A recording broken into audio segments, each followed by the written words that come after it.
Welcome to the Brilliant Fertility Podcast. I'm your host, Dr. Katie Rose, and this podcast exists to help illuminate the path ahead of you.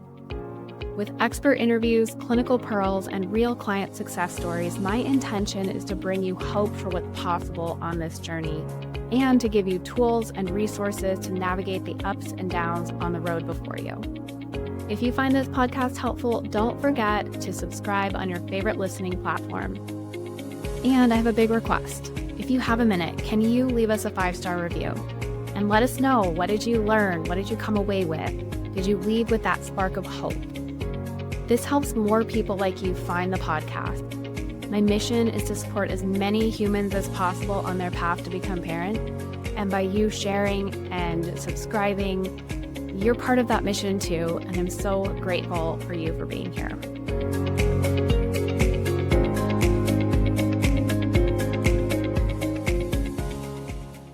Welcome back. I am riding a bit of a high still as we closed out the 3-day virtual fertility retreat earlier this week. And it was just such a pleasure to host this experience and witness some of the transformations, the breakthroughs that can happen in such a short period of time when we utilize the tools that I do within the 3-day retreat. So a lot of the things that I use in my program that I can extract and use in a larger group setting in ways that, people can really unmask some of their limiting beliefs, be able to tap into their future self, be able to get these huge bursts of wisdom from their future self. It's really been incredible to witness. So our live sessions are complete for the retreat. I'm going to be doing a bonus Q&A this weekend though. So for anyone who was part of the retreat who was like, oh man, I couldn't show up live, but I have so many questions, keep an eye out in your inbox for the date on the Q&A that I'm going to be doing. And I'll drop the link still because there may be some of you who can still catch the replays and still extract all of that value from the experience. So it got me thinking a lot because of some of the conversations that came up through the retreat. And I always present on some of the inspirational stories that my clients have experienced with their fertility journeys. It got me thinking about information overwhelm. And the reason that I have changed so much about the free offerings that I have online over the years is I don't want to be another contributor of this information overwhelm. I really want to give people the tools to be able to sift through information, utilize their intuition more effectively so they know what intuition or what information should be applied to them. And if you have been feeling overwhelmed by all the information that exists because we have access to 7 different social media platforms and Google and so many various search engines now, that there's just everything is at our fingertips. And we have AI and it can summarize the research for us now. And I mean, that's incredible. I'm not knocking it. But when do we cross the line into too much information? When does it become overwhelming? When is it actually contributing to staying stuck? That's what I want to get into today, because a lot of people who I work with are in that place and they're trying to figure out, what do I actually need for me? So I first want to just give you a hall pass for Googling and all of the research that you have done. I hope that it has brought you so much value to do that. And there's a damn good reason that we resort to it, right? If we're not getting information from our medical providers, then we are going to take things into our own hands. Hi, type A overachiever here. You better fucking believe I'm going to be researching this. And no, that doesn't mean just looking at what influencers are doing. Obviously I'm a physician, but even before I was a physician, I figured out how to get into PubMed. I figured out how to read research. I figured out how to, extract what was a good quality study. So I believe that you can do that too. And I know a lot of you can run circles around your OBGYN. And the conversations that I've had with so many of you about the knowledge you have, the questions that you've asked, and the information you've received from your medical providers leads me to believe that a lot of medical providers are failing their patients. So if you've had to research, you've done it for a darn good reason. And I applaud you for what you've had to do. If you're at a point with researching on your own, with gathering information, and you are just feeling like nothing has worked yet, so clearly something that I'm doing, that I'm applying, maybe isn't part of what I need. You're probably here because you're looking for more information. We should probably have done some kind of drinking game out of this today, because every time I say information, take a sip of water so that you're hydrated. That type of drinking game, because, it's a fertility friendly version. But truly, truly, with information, I want you to start thinking about what is truly applicable for you, and how do you value your time?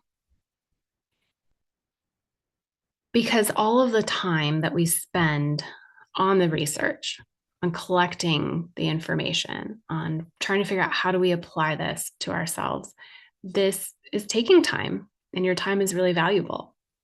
And asking yourself how much your time is worth, and are you spending your time in a way that aligns with your values? This is a really important part of the embodiment piece on this fertility journey, of embodying the most fertile version of yourself. As you imagine stepping into that version of yourself, which we did a lot of on this 3-day retreat, do you imagine that that version of yourself is knee deep in Google articles at 12 a.m.?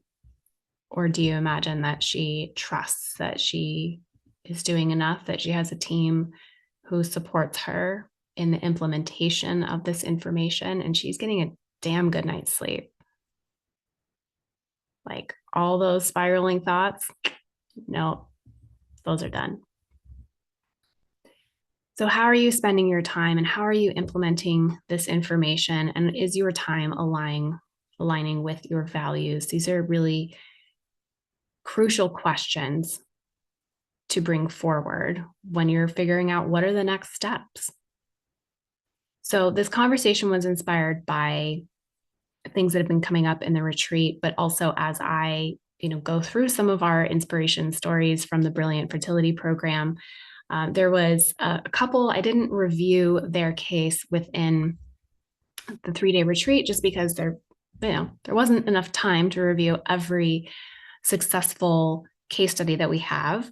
But this couple came to mind because when we did their call, when they were finishing up in the Brilliant Fertility Program, just to, make sure we crossed all the T's, dotted all the I's, I asked, what was the most valuable part of this experience for you? Like, knowing that you got your positive pregnancy test, the baby's on the way, everything looks great. Beyond that, what was the most valuable part of this experience?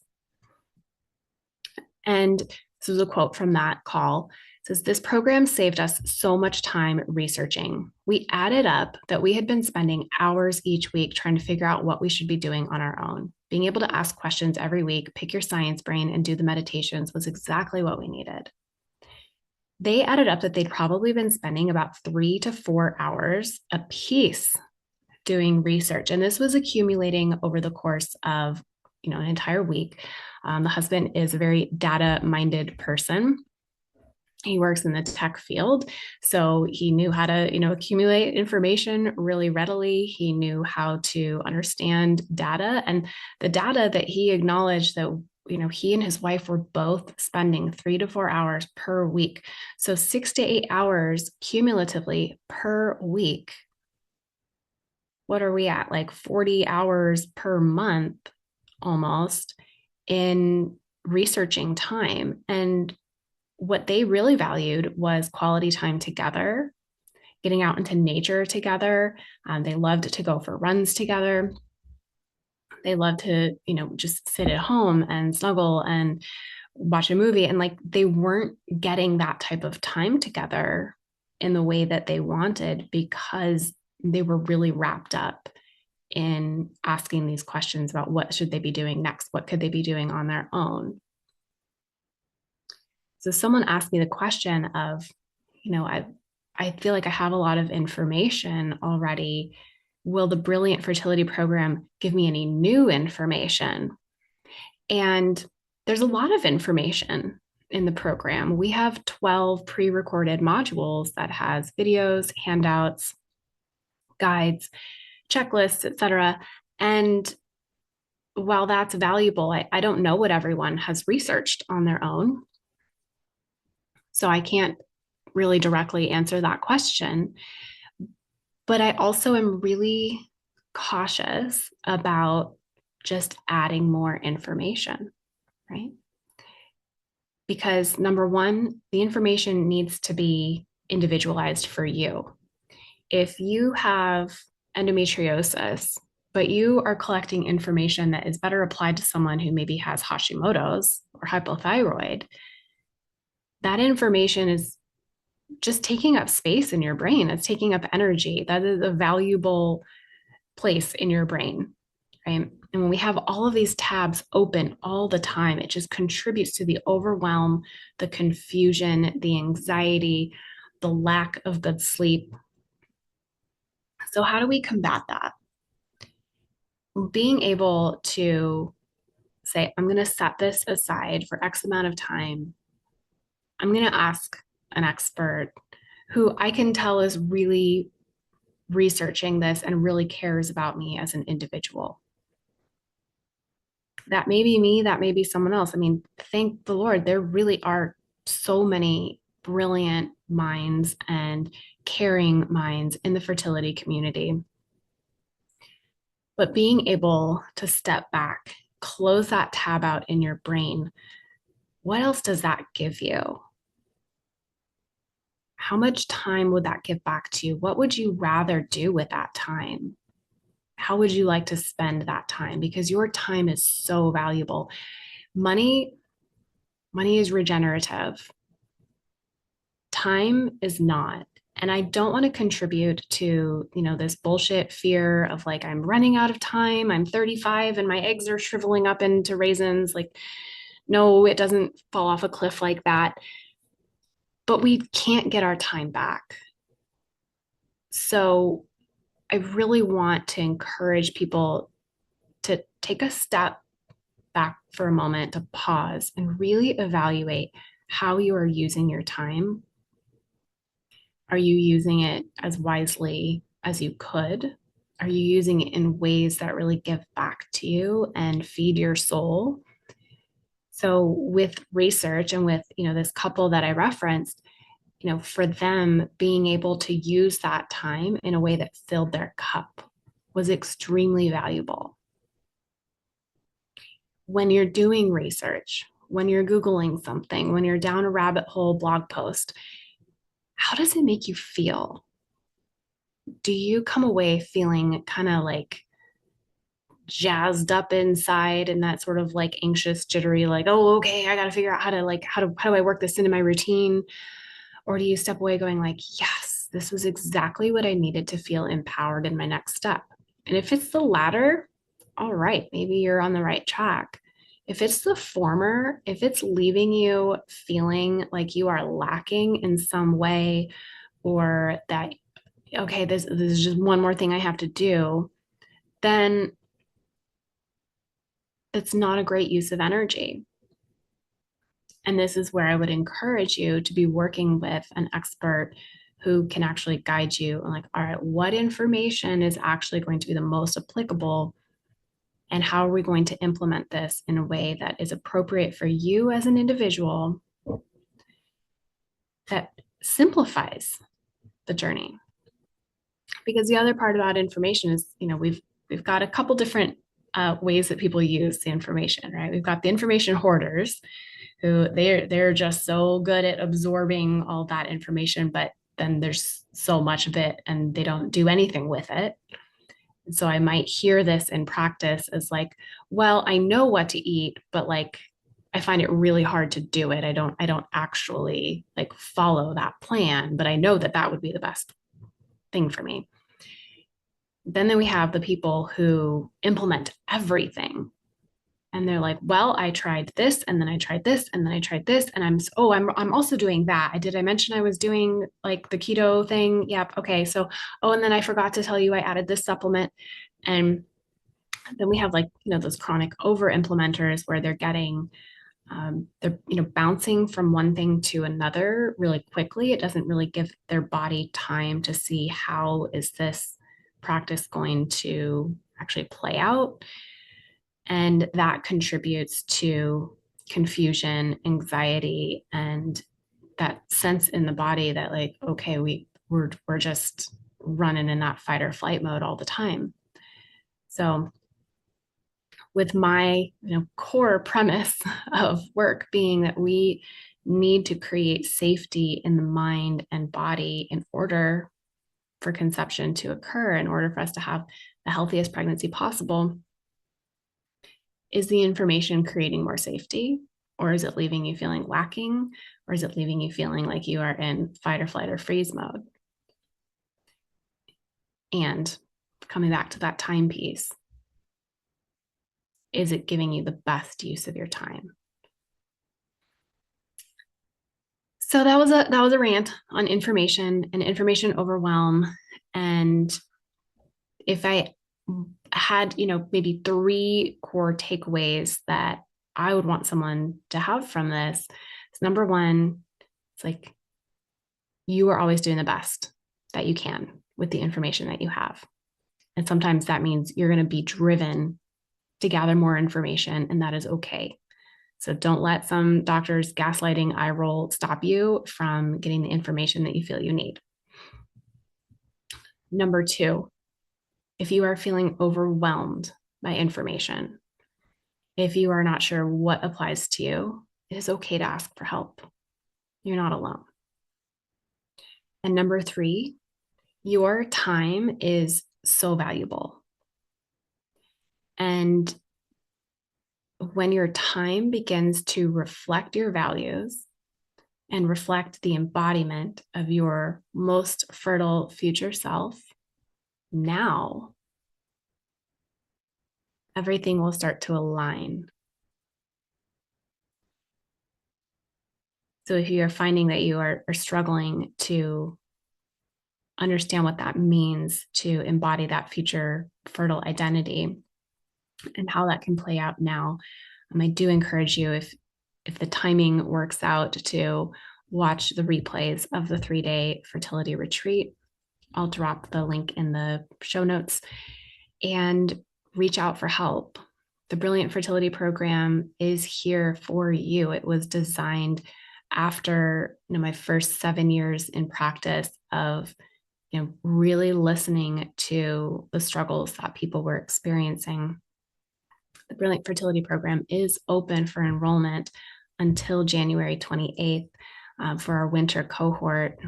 And we will be opening again sometime later in the spring. But if you're feeling that urge now to get more support, then I encourage you to reach out, learn more about the program. Let me know if you have any questions. You can send me a message on Instagram at Dr. Katie Rose, or an email to my team, info@brilliantfertility.com.